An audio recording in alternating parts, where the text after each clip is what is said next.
계속해서 확진자가 많이 발생해서 또 많이 위축되고 많이 힘드신 줄 압니다. 또 뿐만 아니라 계속되는 강추위로 인해서 많이 전도하고 또 주보를 또 돌리는 데 있어서 많이 힘들 터인데, 감기 안 걸리게 그리고 코로나 안 걸리게 각별히 더 조심해서 유의해서 하나님의 영광을 위하여 힘쓰고 애쓰는 저와 여러분이 되기를 간절히 소망합니다. 이제 저와 여러분이 사도행전을 보기 시작한 지 꽤 시간이 지났는데, 이제서야 전반부가 끝나고 이제 후반부 13장부터 사도 바울의 1차 전도 여행을 우리가 함께 보게 되었습니다. 사도 바울의 1차 전도 여행은 AD 46년에서 48년까지 약 2년 동안의 시간을 거쳐서 사도 바울은 이 전도 여행을 하였고, 그가 갔었던 그 지역들을 살펴보게 되면 구브로라는 이 섬, 그리고 구브로라는 섬을 다 전도하고 나서 그곳에서 우회전하여 북쪽으로 향해서 터키 남부 지방 갈라디아 지방을 남부 갈라디아 지방을 전도를 하게 되고, 그리고 다시금 파송하였던 안디옥 교회로 돌아오는 일정이었습니다. 이 일정을 성경이 기록한 대로 그대로 따라가서 확인을 해보면은 대략 그 거리가 2,300km나 되어져 있고, 그리고 해로와 그리고 육로를 통해서 대략 2년이라는 시간 동안 이와 같은 긴 여정을 함께 했다는 것 자체가 이 시대에 교통이 발달하지 않았던 이 시대에 이렇게 할 수 있었던 것 자체가 매우 놀라운 일이다라고 볼 수가 있습니다. 자, 그러면 이와 같은 전도 여행을 시작하게 된 그 계기, 그것을 우리가 함께 볼 터이고, 그리고 첫 번째 그 전도 여행을 시작할 때에 어떠한 어려움에 봉착하게 되었는지, 그리고 그 어려움의 그 봉착함을 어떻게 사도 바울과 함께 떠난 바나바는 그 일들을 어떻게 이겨내었는지 오늘 본문을 통해서 우리 함께 보도록 하겠습니다. 그래서 저는 오늘 본문을 통해서 전해야 일하십니다 라는 제목으로 우리가 함께 어떻게 복음을 전해야 어떻게 하나님께서 일하시는지 우리 함께 살펴보도록 하겠습니다. 사도행전 13장 1절 말씀 보면은 안디옥 교회에 선지자들과 교사들이 있었다라고 우리에게 소개를 해줍니다. 이미 존재하고 있었다는 것이죠. 그러면 이들이 어떠한 모습으로 어떻게 존재했는지 우리는 그것을 먼저 살펴보아야 되는데, 우리는 지난 시간을 통해서 우리가 지난 시간을 통해서 사도행전 11장 말미에 들어가게 되면 이런 내용들이 나오게 되죠. 우리가 잘 알고 있는 것처럼 그리스도인이다 일컬음을 받게 되는 안디옥 교회의 폭풍과 같이 일어나는 그 구원의 현장, 그리고 부흥의 현장을 우리는 볼 수가 있었습니다. 세상 사람들이 안디옥 교회의 교인들을 바라보면서 세술에 취한 자다, 그래서 그리스도인이다라는 별명을 지어줄 정도로 그 명성이 점점 차츰 쌓여지고 점점 퍼져만 가는 것이 이 초대교회 안디옥 교회의 모습이었습니다. 이때 안디옥 교회에 이와 같은 놀라운 일이 벌어지게 되니까 예루살렘 교회, 복음의 가장 중심지였고 또 모든 것들을 컨트롤하는 그 예루살렘 교회에서 안디옥 교회의 사람들을 파송하게 됩니다. 그 파송하는 그 내용이 11장 27절에 나타나게 되는데, 그때의 선지자들이 예루살렘에서 안디옥에 이르니라고 되어져 있습니다. 예루살렘 교회에서 선지자들을 파송했다라고 이야기를 하고 있고, 그 파송된 그 선지자가 13장 1절에 이르러서는 선지자들이 안디옥 교회에 있었다라고 소개를 합니다. 여러분들은 어떠실지 모르지만 저는 이걸 보면서 제일 처음 신앙생활을 시작할 때쯤 이 부분을 보면서 저는 브레이크가 딱 걸려지는 느낌이었습니다. 왜 그러냐면 구약 성경을 보면서 선지자라는 이 단어가 어떠한 특정한 인물들을 중심으로 해서 선지자의 역할이 어떠한 일을 하는지 제 머릿속에 마치 각인되어져 있는 것처럼 이렇게 박혀져 있었습니다.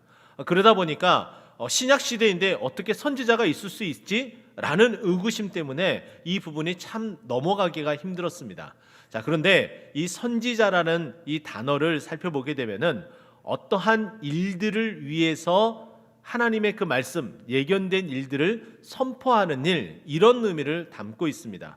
그래서 구약의 선지자들을 우리가 알고 있는 그 단어에 집착하게 되면은 그러면 구약의 선지자들이 이 신약 교회도 그대로 역사하고 사역을 하는 것인가라고 우리가 생각되어질 수 있는데, 그 생각을 버리고 이 선지자의 그 단어의 뜻, 프라핏이라는 영어를 통해서, 그리고 히브리어 나비라는 이 단어를 통해서 우리가 알 수 있는 것은 하나님께서 앞으로 행하실 일들을 어떻게 나타내는지에 대해서 우리는 그것을 볼 수가 있습니다.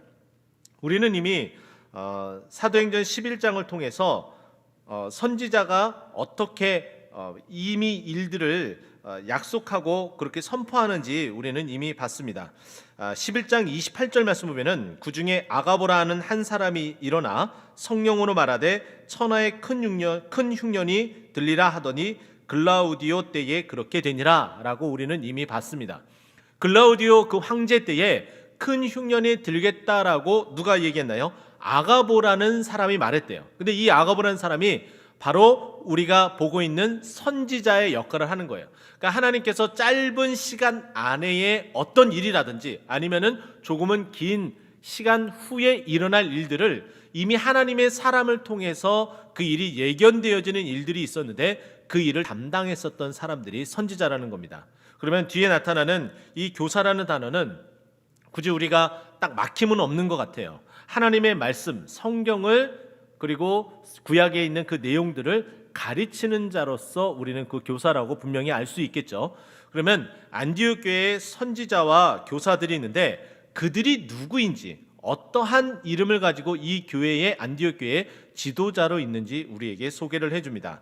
그래서 13장 1절 보면은 곧이라는 단어는 결국에는 이퀄, 같다라는 의미가 되겠죠. 그러면 선지자들과 교사들이 누구냐? 바로 첫 번째는 바나바와라고 이야기하며 첫 번째 한 사람을 소개합니다.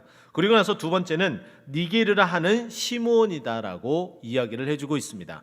여기서 니게르라 하는 이 단어는 라틴어 니그루에서 또 우리는 이 단어의 뜻을 살펴볼 수가 있는데, 검은이라는 뜻을 가지고 있습니다. 그래서 많은 성경학자들이, 대부분의 성경학자들이 이 시므온이라는 사람은 흑인으로서 추정을 하고 있는 것이 보편적인 모습입니다. 피부가 검다 보니까 당연히 니게르라, 별칭, 이름은 시므온인데 니게르라 하고 저 검은 시므온 이렇게 이야기했던 것이 안디옥 교회의 모습이라는 거죠. 그리고 그 다음 사람을 나타나게 되는데, 여기 보면은 구레네 사람 느기오라라고 표현을 하고 있습니다. 이것은 뭐냐면은 구레네라는 이 지역에 특별한 사람들이 있는데, 그 사람들 가운데에 누기오라는 사람을 지도자로서 이 교회에서 또 세워서 하나님 앞에 쓰임을 받고 있고, 또 뒤에 나아가서는 분봉왕 헤롯의 젖동생 마나엔이라고 해서 마나엔이라는 이름을 우리에게 소개해 줍니다. 그리고 맨 마지막에 및 사울이라라고 우리에게 소개를 해주고 있죠. 그래서 전체에 선지자들과 교사들이 있는데, 이 사람들의 이름을 열거해서 보니까 총 5사람을 우리에게 소개를 해줍니다. 헬라어 원문을 보게 되면은 앞에 있는 세 사람 앞에에 테라는 단어를 사용하고, 그리고 맨 마지막 소개해준 마나인이라는 이 사람과 사울이라고 표현되어진 마지막 이 사람 앞에에 또 테라는 단어를 헬라어로 사용하고 있습니다. 그래서 선지자들이 누구고 교사들이 누군지 구분을 못할 수도 있습니다. 그리고 여러 가지 의견이 분분하지만은 헬라어 이 태의 용법으로 인해서 우리는 어떻게 알 수 있느냐? 앞에 세 사람을 한 묶음으로 묶어서 이들이 선지자 역할을 했을 가능성을 매우 높게 보고, 그리고 뒤에 나타나는 마나인이라는 사람과 사울이라는 사람을 또 한 묶음으로 묶어서 교사의 역할을 한 것으로 많은 헬라어의 또 능통한 또 성경학자들이 이렇게 보편적으로 보고 있습니다. 저도 그 부분에 있어서 여러 의견들을 봤을 때에 그것이 가장 우리가 받아들이기에 합당한 모습이다라고 볼 수가 있습니다. 그러면 이 안디옥 교회에 하나님의 일을 하는 아가보와 같은 일을 했었던 그 사람들은 바나바, 그리고 시므온, 그리고 루기오 이렇게 세 사람이 있었고, 그리고 교사의 일을 하는 사람은 마나인과 사울이라는 사람이 있습니다. 그러나 우리가 너무나 잘 알고 있는 바나바라는 사람은 착한 사람이요, 그리고 그가 안디옥 교회의 수장으로서 있었던 사람으로 알고 있고, 그리고 우리가 계속해서 사울이라는 사람은 후일에 바울이라고 오늘 본문 속에서도 나타나는데 이 바울이라는 인물로서 너무나 잘 알고 있습니다. 그러니 당연히 안디옥 교회에 이 두 사람의 리더십은 더할 나위 없이 우리는 다 알고 인지를 하고 있습니다. 그런데 여기에 보게 되면은 세 사람이 참 애매모호한 그런 부분들이 가지고 있어요. 근데 이 모습을 통해서 우리는 알 수 있는 것은 이 안디옥 교회가 얼마나 발전하고 있었는지, 그리고 이들은 사람들의 일반적인 생각과 다르게 성령님에 의해서, 그리고 하나님의 역사를 바라보면서 그거에 순종하며 나아가는 모습을 볼 수가 있습니다. 지금에서야 우리는 인종차별에 대해서 그것을 금지하고 또 여러 스포츠 큰 행사를 통해서 인종차별에 대한 것을 엄격하게 규제를 하고 있습니다. 그러나 이때 당시만 하더라도 당연히 피부색을 인하여서 유색인종을 차별하는 일은 매우 흔한 일이었었는데, 그런데 이 니게르라고 별칭을 가지고 있는 시므온이 이 교회 리더자로 섰고 심지어는 하나님의 그 말씀을 선포하는 선지자의 역할까지 했다는 것은 매우 놀랍게 우리가 받아들일 수 있는 부분입니다. 또 여기 보면은 구레네 사람 누기오라고 표현을 하고 있습니다. 이 구레네라는 이 지역은 사도행전에 매우 흥미롭게 나타나는 그 지역인데, 사도행전 2장을 보게 되면 성령의 역사가 나타나게 됩니다. 그 성령의 역사로 인하여서 어떠한 일이 벌어지게 되냐면은 주께서 구원받는 사람을 날마다 더하게 하셨다라고 이야기하고, 그곳에 모인 사람들이 어느 지역 출신인지에 대해서 쭉 나열을 하고 있는데, 거기에 보면은 애굽과 그리고 구레네 인근에 있는 사람들이 왔다라고 소개를 해줍니다. 그래서 이 구레네 사람들이 베드로가 설교를 했을 때에 주께서 구원받은 사람을 날마다 더하게 하셨던 그 역사의 현장 가운데 있었던 사람들이 구레네 사람이라는 거예요. 그런데 또 반면에 스데반 집사가 순교하는 그 당시에 스데반 집사와 논쟁을 하며 말로써 싸움을 했었던 사람들에 대해서 소개를 하고 있는데, 구레네인들이 거기에 포함되어져 있습니다. 이 말들을, 이 사도행전에 나타난 이 두 가지 이 증거들을 통해서 우리는 알 수 있는 것은 이 구레네라는 이 지역은 예수 믿는 사람도 있고, 그리고 또 반면에 예수를 믿지 않고 오히려 그것을 박해하는 사람도 있었다는 거예요. 그런데 그 가운데에 초대교회에 일어났었던 베드로의 설교로 구원받는 사람의 날마다 더하게 했었던 그때 당시 현장의 그 믿음으로 말미암아 믿음을 계속해서 가지고 또 하나님의 일을 하는 사람들이 있었는데, 그 중에 한 사람이 오늘 소개되어진 구레네 사람 누기오라는 거죠. 어찌 보면 스데반 집사가 순교할 때에 충돌이 일어났었던 구레네 사람들만 생각을 한다면은, 혹시 이 사람 위장된 믿음을 가지고 이 안디옥 교회를 어지럽히려고 온 사람이 아니야? 라고 생각을 해볼 수도 있겠죠.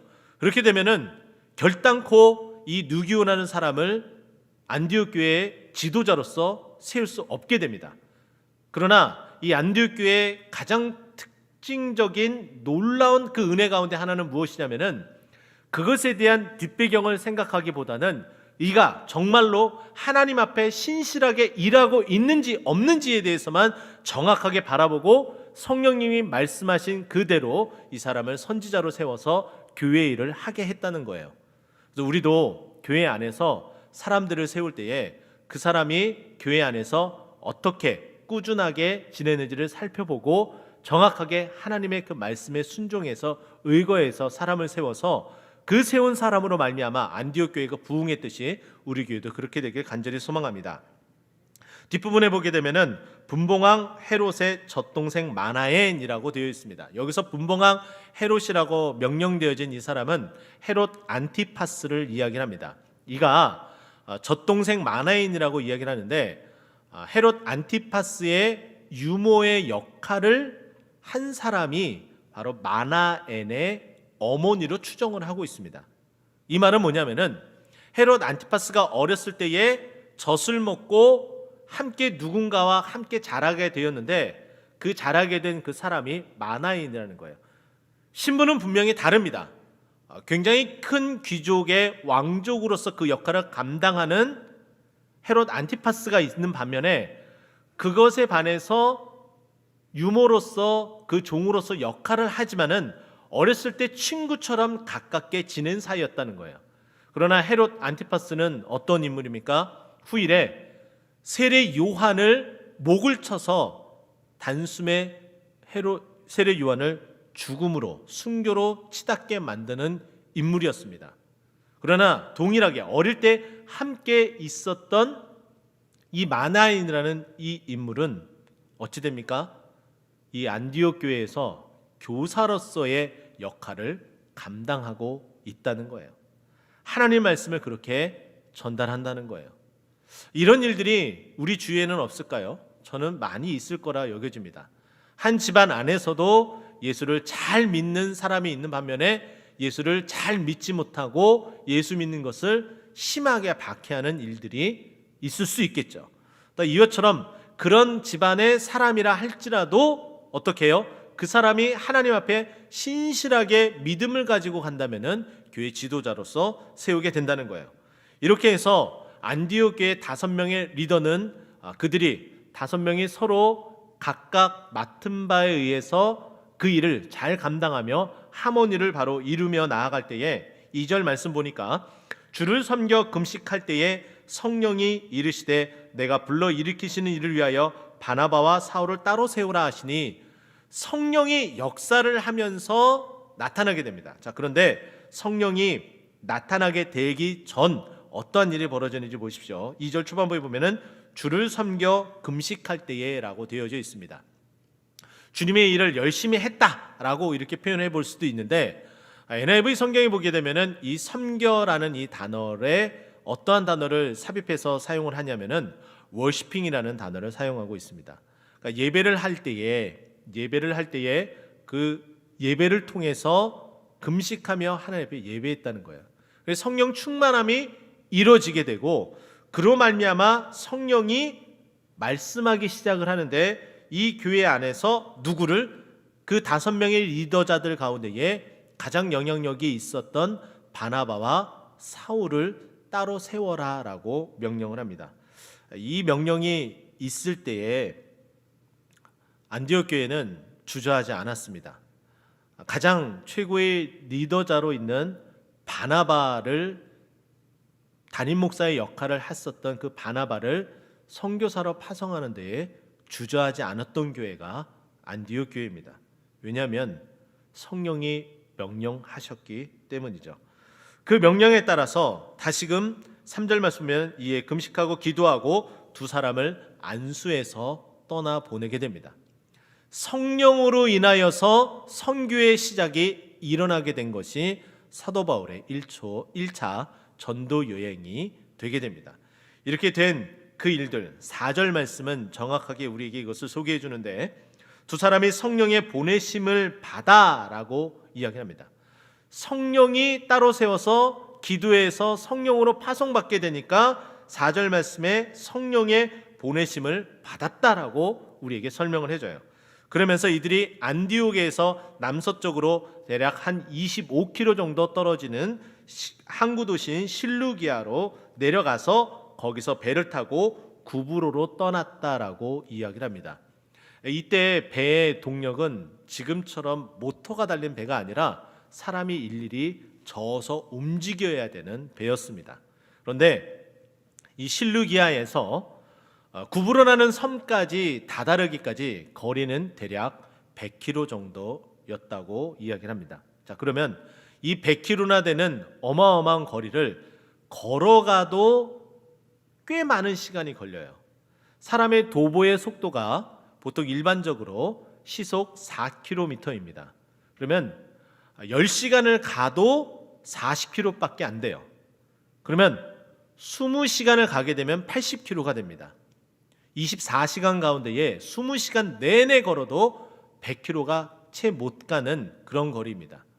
그러면 우리는 이렇게 추정해 볼 수가 있겠죠. 아무리 돛을 달고 그리고 바람의 순풍에 의해서 움직이다 하더라도 이 100km나 떨어져 있는 구브로라는 섬에 도착하기 위해서는 적어도 만 하루 정도가 걸리는 그런 거리였습니다. 그 거리를 배를 타고 움직여서 도착하게 되는데, 어디에 도착했느냐? 구브로에 들어가게 되었는데, 그 구브로 중에서도 동쪽에 가장 번성한 도시가 있었는데, 그 구브로 섬이 살람이라는 곳에 도착하게 됩니다. 이 구브로 섬이 어느 정도 컸었냐면은, 이 유럽 지중해 그 해안 가운데에 가장 큰 섬을 세 개를 꼽자면은 이탈리아에 있는 시실리아 섬, 그리고 그리스 아래쪽에 있는 그레데 섬이라는 곳이 있고, 그리고 또 한 가지 꼽자면은 이 구브로라는 섬입니다. 이 구브로라는 섬은 지금 현재 지금 우리가 영어 명칭으로 쓰면은 사이프러스라는 이름으로 소개가 되어지고, 또 지금은 지금의 당시 이름도 키프로스라는 이름으로서 우리에게 소개를 해줍니다. 터키 남부지방 쪽에 속속되어 있는 곳인데, 이것이 영토 분쟁으로 인해서 지금 현재는 그리스와 터키의 분쟁 지역 가운데의 한 곳이기도 합니다. 이 구브라라는 이 섬에 살람이라는 곳에 이르렀는데, 그 살라미에 도착해서 이들이 첫 번째 도달한 곳이 어디냐? 여러 유대인의 회당에 들어가게 됩니다. 그곳에 들어가서 하나님의 말씀을 전했다고 이야기해요. 자, 회당은 어떤 곳입니까? 유대인들이 모여서 성전에서 예배드리지 못하고 어디서 예배드려요? 회당에서 예배를 드리는 거예요. 그러면 이곳에 오래전부터 유대인들이 살았다는 반증이 나타나게 되죠. BC 320년경 유대인들이 흩어짐을 당하게 되고 포로의 생활을 하게 됐을 때에 이곳에 정착했다는 기록의 흔적들이 있습니다. 자, 이들의 모습뿐만 아니라 또 초대교회의 그 역사가 일어날 때에 이들이 흩어져서 각각 있는 곳으로 가게 되는데, 사도행전의 말씀 보게 되면은 이 구브로 살람이 이 구브로 섬에 유대인들이 도착하게 되었다라는 설명을 해줍니다. 이것을 통해서 알 수 있는 것은 이곳에 이미 유대인들이 모여서 집단 생활을 했었고, 회당이 하나만 있는 것이 아니라 여러 회당이 있었는데, 그 여러 회당을 들려서 무엇을 이야기했느냐? 바로 요한을 수행으로 삼으며 전하였다라고 표현을 하고 있어요. 여기에 5절 말씀에 전할세라는 이 단어를 우리가 좀 집중해서 봐야 되는데, 헬라어에 해당되는 이 전할세라는 이 동사의 시제를 살펴보게 되면은 과거 미완료로 표현합니다. 이것은 뭐냐면은 과거의 어느 시점에 이 전하는 일, 선포하는 일이 있었는데 지금껏 멈추지 않고 완료되지 않고 마무리가 되어지지 않고 지금껏 계속해서 그렇게 선포를 하고 있다라는 거예요. 이들이 도착하고 나서 하나님의 말씀을 전하기 시작해서 이들은 이곳을 떠나기까지 계속해서 말씀을 증거했다는 거예요. 그렇게 증거를 하며, 그리고 온 섬을 지나서 6절 말씀 보면은 온 섬을 지나서 바보에 이르러 바예수라는 유대인 거짓 선지자 마술사를 만나게 됐다라고 이야기를 합니다. 구브로 섬의 그 살라미는 동쪽에 있는 항구 도시였고, 그리고 그 반대로 이 살라미에서 서쪽으로 쭉 움직여서 서쪽에 해당되는 곳이 파포라는 곳입니다. 지금 우리 성경에서는 바보라고 표현되어져 있는데, 파포라는 곳에 다다르게 됩니다. 그곳에 가서 누구를 만났다고 얘기해요? 유대인 거짓 선지자. 지금 파송받은 사람들은 누구예요? 하나님의 성령에 감동된 선지자인데, 지금 이 복음을 전하는 것을 방해하는 사람이 나타났는데 거짓 선지자다라고 이야기를 합니다. 여기서 마술사라는 것은 거짓으로 꾸미면서 이야기하고 있는 그 말들을 이야기해요. 근데 이 거짓 선지자, 이 바 예수는 어떠한 사람이냐? 유대인의 이름을 가지고 있으면서 그 이름으로 인해서 사람들을 현혹해 하는 일들을 합니다. 바라는 이 단어는 어떠한 이 신약 성경의 바라는 이 단어는 아들이라는 이름을 가지고 있습니다.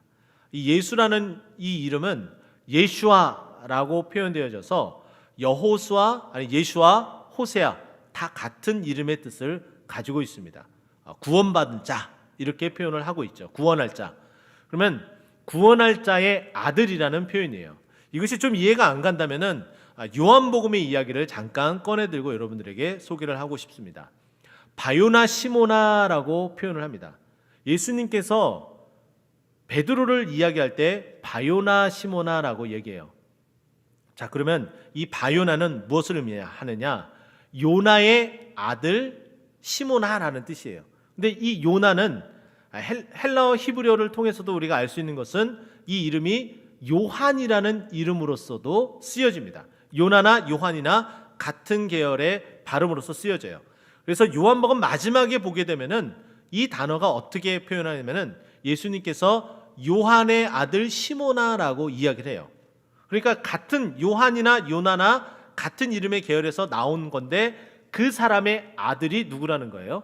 시몬, 베드로라는 거죠. 그것처럼 바 예수라는 것은 여호수아, 호세아 같은 이름의 계열의 아들이라는 거예요. 그럼 굉장히 믿음이 충만한 사람의 아들이니까는 저 사람의 말을 신뢰할 수 있겠구나라고 여겨질 수도 있습니다. 그런데 그렇게 이름으로 우리를 혼동케 하는 거예요. 이런 경우들이 있겠죠. 은혜라는 이 이름의 단어는 이제 매우 흔한 이름이 되었습니다. 그래서 기독교인들 뿐만 아니라 비기독교인들도 은혜라는 단어를 사용합니다. 근데 섣불리 우리가 그 은혜라는 그 이름을 듣고 나서 기독교인인가? 이렇게 생각할 수 있는데 전혀 그렇지 않고 오히려 예수 믿는 사람을 박해하는 사람 가운데에 은혜라는 이름을 가진 사람도 있을 수 있다는 거예요. 그러니까 이처럼 사람의 이름을 통해서 사람의 마음을 혼동케 하는 일들이 있었고 이 바 예수라는 이 자가 결국은 이 지역을 총괄하고 있는 이 구브로섬을 총괄하고 있는 총독 서기오 바울을 예수 믿지 못하게 막고 있는 거예요. 그런데 놀라운 것은 7절 말씀을 보면은 놀라운 표현이 나옵니다. 7절에 보면은 지혜 있는 사람이다라고 표현해요. 누가요? 서기오 바울이, 이 지역의 총독 서기오 바울이 지혜 있는 사람이었기 때문에 옆에 바 예수가 아무리 잘못된 정보로 현혹을 한다 할지라도 그 말을 듣지 않고 누구의 말씀을 들으려고 하는 거예요? 여기 보면은 바나바와 사울을 불러 하나님의 말씀을 듣고자 한다라는 거예요. 하나님의 말씀을 듣고서 내가 직접 판단하고 이해하고 그것을 통해서 나아가겠다라는 거예요. 그런데 이 마술사, 이 바 예수는 철저하게 이것을 방해하려고 하니까 사도 바울이 이 바 예수를 뚫어지게 쳐다보고 있는 겁니다. 그러면서 그의 행태, 그 모습을 성령의 충만함으로 인해서 이가 어떤 자인지 선포를 하는 일이 벌어집니다. 그게 10절 말씀이에요. 9절 말씀은 사울이 성령이 충만하여 그를 주목하고 바라보고 10절에 들어가서 이르되 모든 거짓과 악행이 가득한 자요. 이 바 예수의 특성을 하나하나 소개해 주는데 모든 거짓을 행하는 자입니다. 그리고 더 나아가서 악행이 가득한 자다.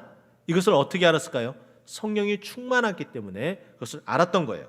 그리고 또 더 나아가서 마귀의 자식이다. 당연하겠죠. 모든 거짓을 행하기 때문에 마귀의 자식이다라고 볼 수가 있습니다. 왜냐하면 요한복음 8장 44절 말씀 보게 되면은 마귀는 거짓의 아비다라고 우리에게 소개를 해주고 있기 때문이죠. 그리고 더 나아가서 모든 의의 원수요 주의 길을 굽게 구부러지게 곧게 뻗는 것이 아니라 구부러져서 나아가지 못하게 만드는 일을 행한 것이 누구라고요? 바 예수였다라고 우리에게 말해줍니다. 그러면서 11절 말씀 보니까 보라 이제 주의 손이 내 위에 있으니 내가 맹인이 된다. 그래서 더 이상 보지 못하게 만드는 거예요. 그래서 스스로 바 예수는 자신을 인도해 줄 누군가를 찾게 되는 것을 11절 마지막 부분에 언급을 하고 이 모습, 이 광경, 그 이야기를 전해 들은 총독 서기오는 12절에 이렇게 이야기합니다. 그렇게 된 것을 보고 믿으며 주의 가르치심을 놀랍게 여기너라 라고 이야기해요. 놀라운 것뿐 이 단어에 우리는 집착하기보다는 중간에 보게 되면은 그렇게 된 것을 보았다 그리고 믿었다 이 부분에 우리는 집중을 해야 됩니다. 이와 같은 일이 어떻게 벌어졌다고요? 성령의 역사로 인해서 성령이 파송되어져서 전했습니다. 전한 것은 시작한 시점이 있지만은 완료된 시점은 없습니다. 끊임없이 멈춤 없이 계속해서 전했다라고 말해주고 있어요.